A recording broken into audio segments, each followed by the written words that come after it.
Buonasera e bentrovati con l'informazione di Prealpina. Apriamo questa sera il nostro giornale con la morte di Pierluigi Talamona, 77 anni, già campione master del mondo di ciclismo.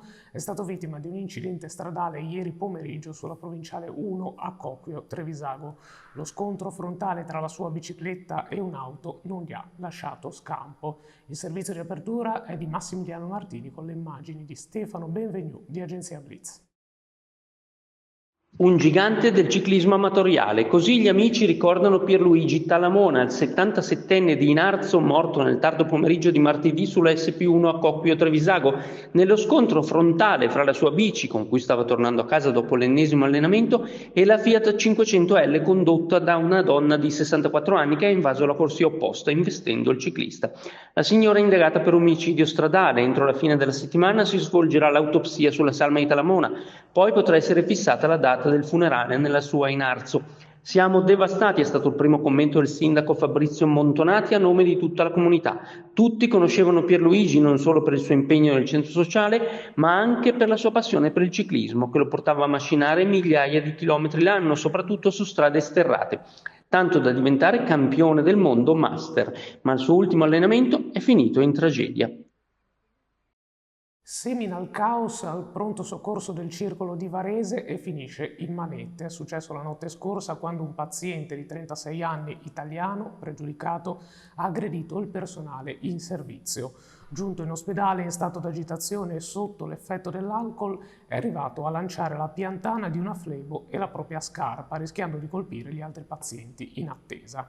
Ha poi cercato di aggredire fisicamente un'infermiera, colpendo con una violenta testata al volto una guardia giurata intervenuta per impedirglielo.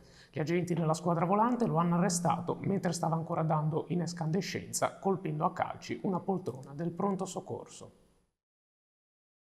E restiamo a Varese perché i quartieri di Avigno e Velate si alleano contro l'escalation di furti nelle abitazioni. Ieri sera l'incontro per presentare il progetto del controllo di vicinato comune. Ce ne parla Barbara Zaretti.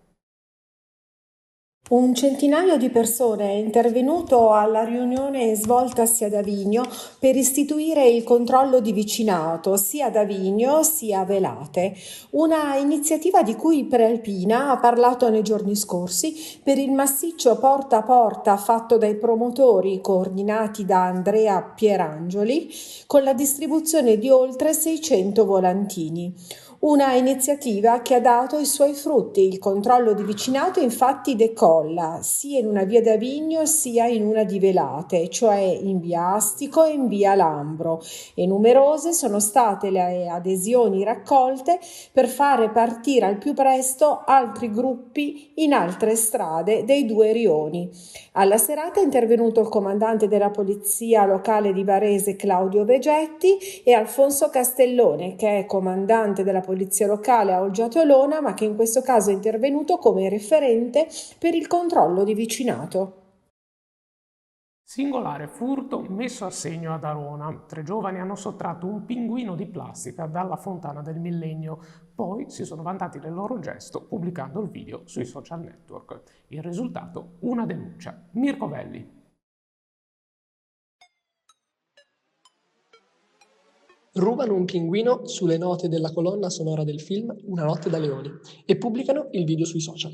3 ragazzi sono stati denunciati per essersi portati a casa una delle statue della Cracking Art. Si tratta di un'opera installata all'interno della fontana del Millennio, nella città di Arona. I giovani hanno ostentato il gesto tramite delle storie Instagram, rendendo vita facile agli inquirenti che li hanno subito identificati e appunto denunciati. Il pinguino ora si trova nel comando della polizia locale, in attesa di essere riposizionato. Il sindaco Alberto Gusmeroli, commentando la bravata, ha annunciato l'installazione di nuove telecamere sul lungolago e nel centro cittadino. Nel frattempo, grazie all'attuale impianto di videosorveglianza, sono stati identificati gli autori di altri 5 episodi di vandalismo. Rattoppi e buche sull'asfalto. Sono numerose le segnalazioni a Varese e il maltempo degli ultimi giorni non fa che peggiorare lo stato delle strade del capoluogo. Siamo andati a vedere. Nonostante le piogge degli ultimi giorni, l'avvicinarsi della bella stagione permette di confidare nella programmazione dei cantieri per migliorare la viabilità delle strade dove l'asfalto è in cattive condizioni. Succede a Varese, dove non mancano le segnalazioni di buche, rattoppi, avvallamenti e crepe nel manto stradale, frutto spesso di incuria e scarsa manutenzione che rendono difficile il passaggio di auto e mezzi del trasporto pubblico.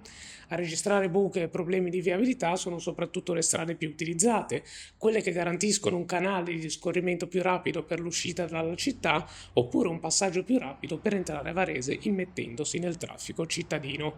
Uno di questi è Viale Borri, dove più di un residente aveva segnalato condizioni critiche dell'asfalto, in particolare nei punti fino al convento dei Cappuccini, al centro di interventi relativi ai sottoservizi. Nei giorni scorsi però gli avvallamenti del viale sono stati sistemati con interventi ad hoc, non una riasfaltatura completa ma puntuali interventi. Un primo passo, almeno per ora.